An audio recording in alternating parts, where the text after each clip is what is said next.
Part 4, here we go. So I met Michael and James from SRQ Dumpster dudes, and they absolutely loved the idea. I would build the entire automation, the front end, marketing, social media, AI agents, website, booking, you name it. And I just run everything, including following the numbers. So kind of like a consultant, but just run the whole thing. And they would do the operations, the physical hard work. And both of them are comfortable doing it for a year, couple of years before we expand. And I think it's going to go great. And I'm willing to offer this to any junk removal company out there. So contact me and we'll do the same deal. Now we agreed to split the revenue equally. We're basically business partners, but I don't hold any liability. I'm just a consultant. They need some time to think about it. They'll come back to me on Monday. So in a couple of days, we should know more. In the meantime, somebody on Facebook, I found Julian, and he's in Northport, about 30 minutes away from me. And so we chatted, we jumped on a Zoom call and came up with the same deal. We're going to split the revenue. He'll do the legwork and I'll do everything else on the business side. So we are back in action. Let me show you what I've built so far. We are now Native Grounds Junk Removal. And this website was available, nativegroundsjunk.com. I think that's pretty good. We have a crew login still. People can book now. We got services, how it works. Here's Julian, works really hard. Got his about page. And then all of our contact information is good. I even threw in frequently asked questions so we can help answer a lot of the common questions that he might have. And so let me show you how this works. We get book now. It has these 3 trailers. We went ahead and threw them in. Let's go ahead and book the first one. Now over here, you can pick how many days you want the trailer. And the longer you book for, the higher your discount. Let's just say 1 day for now, and let's pick this trailer. And we say the 21st is available. We'll pick that. And then it's $150. We'll say continue DFY. We upload the junk photo, throw in my trusty logs from Home Depot and say get a quote. Okay, so it recommends that we would charge $200 and the before looks like this and then after looks like that. Just imagine a full garage and then you show the customer completely empty garage for this much amount of money. And that's based on the tonnage. So it calculates how much material is in the picture. Through AI vision, it generates a quote, and then they can pick either they want to pay that or not pay that. If they pay it, that's what Julian's going to pick up for them, basically. And so that plus the base fee is $350, and there's a 50% deposit due upon checkout. Now, the customer would go in here and put in their information. Let's say Sonic 3, put in all of our information. We'll call it Sonic 3 on the 20th of January. Hit pay the deposit. That takes us to the checkout page. But more importantly, I want to show what happens when you hit that button on the checkout page. Base44 sends all that data over to HighLevel through a webhook. This is what that webhook looks like if you want to copy me.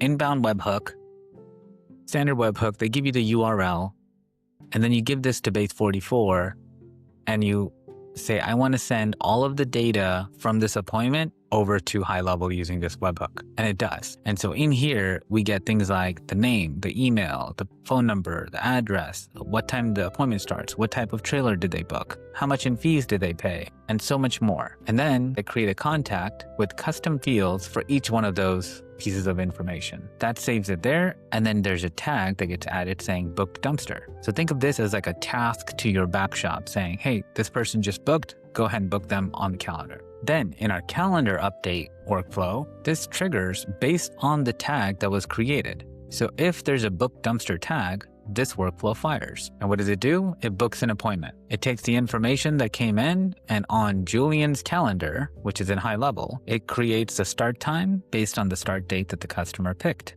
And then it adds a tag saying dumpster booked. So it's sort of responding now saying, now the contact field shows dumpster has been booked. And it removes the previous tag, which was book dumpster. And then the information is added. However, the calendar event doesn't contain anything, mainly the address of where to actually take this dumpster. So what I did was you go into calendars and then calendar settings, edit the calendar, go down to meeting location, and then you can pick the variable for contact full address. So this is the address of the customer who booked the appointment. So now we should have the time, we should have the name, the phone, the email, and then also the location of that customer. So let's go see that on the calendar. It's right here, and we have Sonic 3 booked for January 21st, which is a Wednesday. And then we have the address of where to take the dumpster. Now this information shows up on Julian's app and he can click this button, which will give him directions directly to the address. And then he can also call the customer directly from the app as well. If he needs to email them, or jump into conversations and text them back and forth like, hey, is it the back driveway or the front driveway? And all sorts of coordination that needs to happen can happen directly through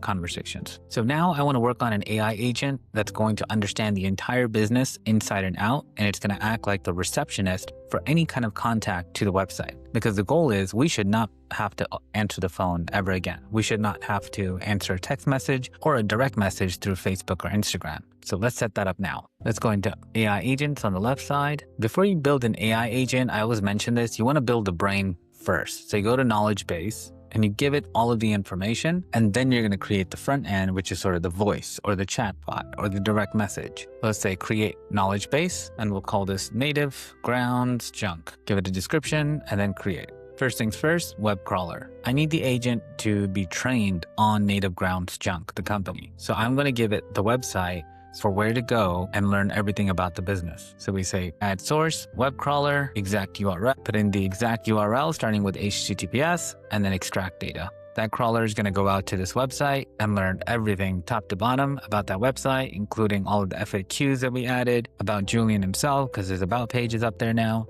what type of trailers they have, how much does it cost, and all sorts of cool things. And it understands the context so it can have a conversation around it and not just regurgitate facts. And just like that is scraped nativegroundsjunk.com. Now, if we click on action, it shows you what it scraped exactly. So it looks like it only did the first page. It didn't actually go into the book now where the trailer information is. So I need to manually add that to this prompt. So I'm going to plug this plus the information about trailers into Gemini, get a complete prompt, and then hopefully paste it here. Okay, so I added the 3 trailers as well as their prices. There's discounts for multi-day rentals. We pass the cost for the landfill dumps to the customer, where they can book the email or the website, all the contact information, and let's hit save. So I updated that. It's training now. Great. Let's go to FAQs. Let's go and throw in some of these. Or you can do add source, FAQ, and then the question and answers. Okay, got those in here. So now we have FAQs for it to answer. Perfect. We don't really have any tables for it to like cross compare. Rich text would be good. We could basically just throw the entire blob over here if we wanted to, and then file upload if we had like PDF documents for it to reference, or just pretty simple. So the knowledge base is done. Now we can start building the front end, which would be voice right here, conversation. Let's go take a look at voice AI. Now, voice AI needs a phone, right? Because they have to call you. So let's go over to voice AI and then create agent. Let's go create custom agent and continue. Let's give it a name. Let's call it Julian AI. Business name, native grounds, English. Voice should probably be a male voice. Let's keep it an American accent. This is all in Florida. Chris McGuire here from Chicago. Sharing kindness is like a gentle breeze. Stillness of Donovan's deep voice is the sound of articulate. Let's go, Donovan. Donovan's gonna win. Okay, save voice. Okay, Eastern time zone is gray. The GPT-4o, what are we charging these days? 2 cents a minute. Okay. Wait, GPT-5 Nano is free? No, and then 5 Nano says 8 cents. This is weird. It's listed as free. Then 4.0 mini is 001, but then still says 8 cents. So I think it might be an upcharge. Okay, well, let's keep 4.0 mini. And then agent initial message. What do we want it to say when somebody calls? Hey, you've reached native grounds. I like to say I'm an AI agent. You can speak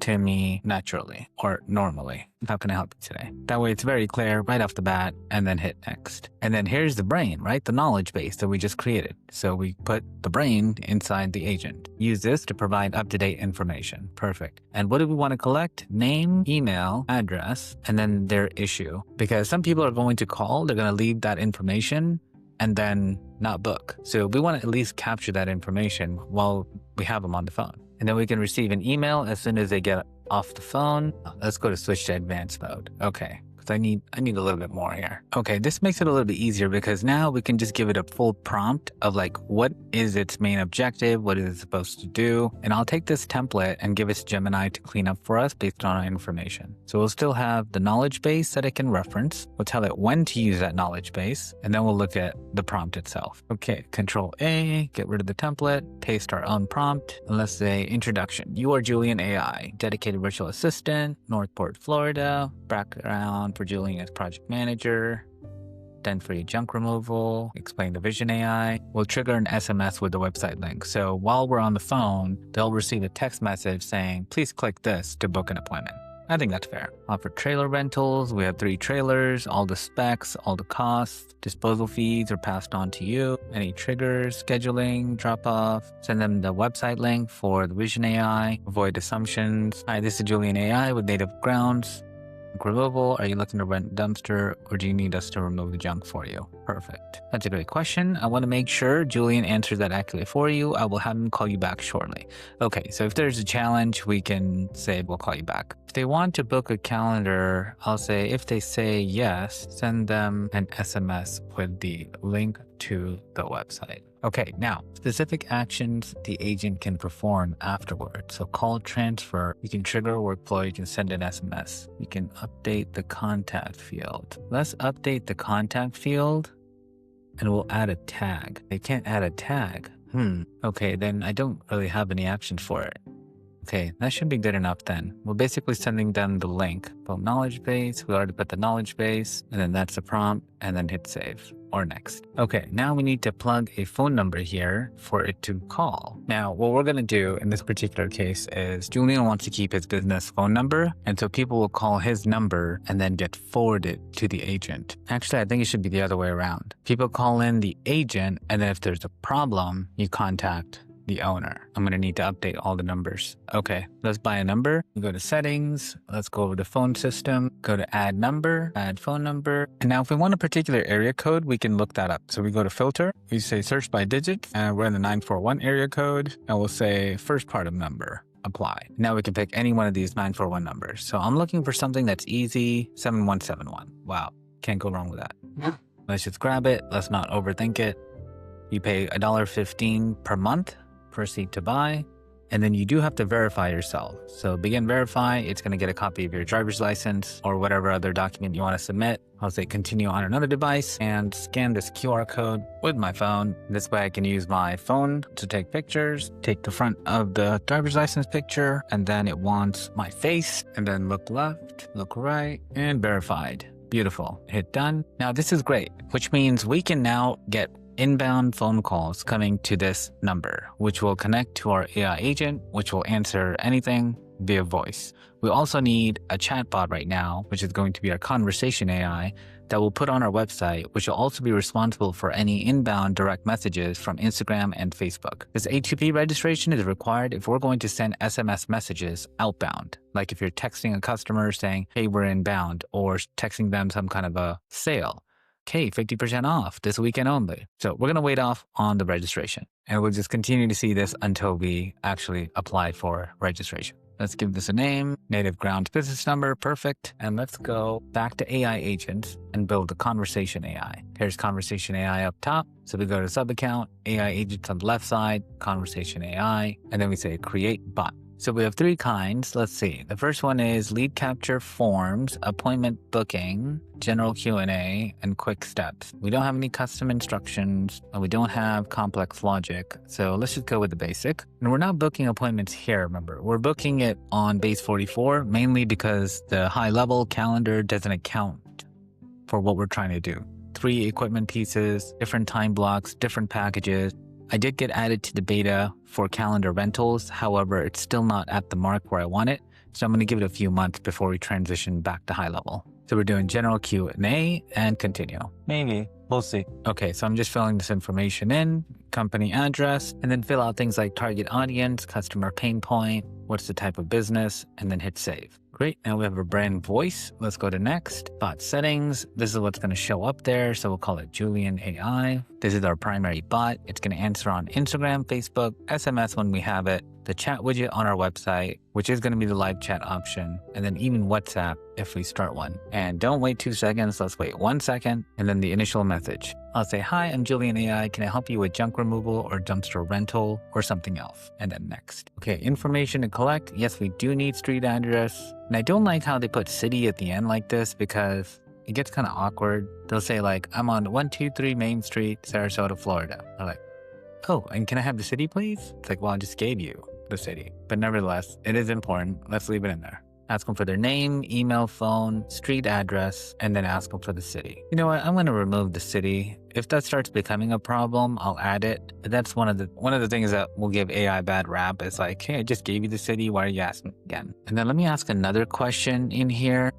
I'll say, can you brief the situation you're trying to solve. This keeps it broad, and then the AI agent will just capture everything they say and pass it as notes to the owner. And we do need to update that somewhere. So let's put it in status for now. And yes, skip the questions if they're already filled. But don't allow the bot to book an appointment just yet. And yes, receive an email notification if it gets stumped. And we'll send it to all the admins and then save. And we'll leave it on autopilot so it just handles all sorts of inbound messages. And then save. And now we have a conversation AI. Perfect. So we got the brain, we got the voice, we got the conversation. We're actually good right here. We do need to create a chat bot to put on our website. So let's go do that. So let's go over to sites, and then up here on the top right, chat widget. And this is going to be the representation of that bot. Oh, and we have new options. Great. Let's do an all-in-one chat. So it just handles everything. And then this is what it looks like on our website. We can change all that. Let's call this Julian AI chatbot, or chat widget rather. And we pick live, SMS, and voice. Oh, probably because we haven't integrated Facebook and Instagram yet. That's fine. Say, please choose chat option to get started. And then here's the styles. Let's go with, I think image is fine. It's fine too. Let's change the color to match our website because I know it's like more on the red side. Background white. Head color, avatar background, her borders. Let's go with black. Vision message color, black. Okay. It's basically like a red and blackish site. Hi there, have a question? Chat with us here. I think that's fine. And if they come back, that's kind of cool. Welcome back, John. How can we help you today? Based on their cookies. Widget customization, and we can actually change the image. Okay, let's grab that. Let's see what it looks like. Yeah, I think that'll work. Avatar, bottom right is probably good. Okay, perfect. Let's get the code for this, and this is what we're going to paste on our website in order to get this chatbot visible. So then it looks like this. Boom, have a question, please choose. They pick something like live chat, and then we just start chatting. Oh, we can collect name, perfect. Phone number, start a new chat. I need some help. Okay, great. This is nice. Okay, let's go put this on our website. Because this is on base 44, we're going to go over there. And this is how easy it is for base 44. You say, please plug this chatbot into the website, ideally on the bottom right, and then hit go. And then like a senior engineer, it just goes and figures it out. And there it is, bottom right. Click on that and it works just as normal, like chat, same functionality. And anything else we want to change on the website, we can. So you see how like this button is moving? It's not really a button. I want that function to happen to this book now button. So I'm going to tell it that. See how the bottom right, there's a hand moving. I want that moving function to happen to the book now button. And there you go. Now it bounces up and down. Perfect. Now inside the sub account, I also built some email templates, and that you go to marketing emails templates. And then there's one for a new lead email. So anytime we get a new lead, let's say from an advertisement or a form or a survey we put out there on our social media, we're going to collect that information, and then they're going to get an email encouraging them to book. And that looks like this, built in HTML. You got your contact, first name, and then that junk pile stressing you out. We're native grounds, and then we have all that. And then the call to action is book a trailer or call us on our custom company phone. And then we have another one for booking confirmation. So as soon as somebody books an appointment, they'll get a confirmation email saying you're on the schedule, and then your start date is here, and then your address is here, and that you've paid the deposit. And then they can give us a call as well. And I think that variable is wrong. Let me fix that real quick. Yeah, it is wrong. It's supposed to be location.f. Okay, that'll grab our phone number for the business. Say template, back, and let me show you the automations that trigger these emails. We have a new lead engaged, new lead workflow that automatically trigger those emails out to people that are tagged appropriately. Okay, we're set. I think next what I'm going to do is work on our social media and then start a Facebook ad campaign. And then we'll just start right now. So stay tuned, like and subscribe, and then we'll see you in the next part. If you want to do this yourself and you just need a little bit of help, join my Skool community, use my high-level affiliate link, and I will help you. Revenue that I generate from that, 20% of it goes into paid ads, and the leads, I share them with my community. With my affiliate link, you get a 30-day extended trial, plus a bootcamp that you can go through. I have a 15-part course that gets you from initial idea all the way to operational agency. You'll get hundreds of pre-built AI agents ready to go, workflows, automations, website templates. I also have 40 plus businesses and marketing courses that you can then sell to your members. I'm heavily involved in my community. I join 7 days a week so you can have one-on-ones with me where we can build things, we can do think tanks and come up with business ideas. You can even join my businesses where I show you what I'm doing day in and day out. Everything is completely free until I get to maximum capacity. Join now.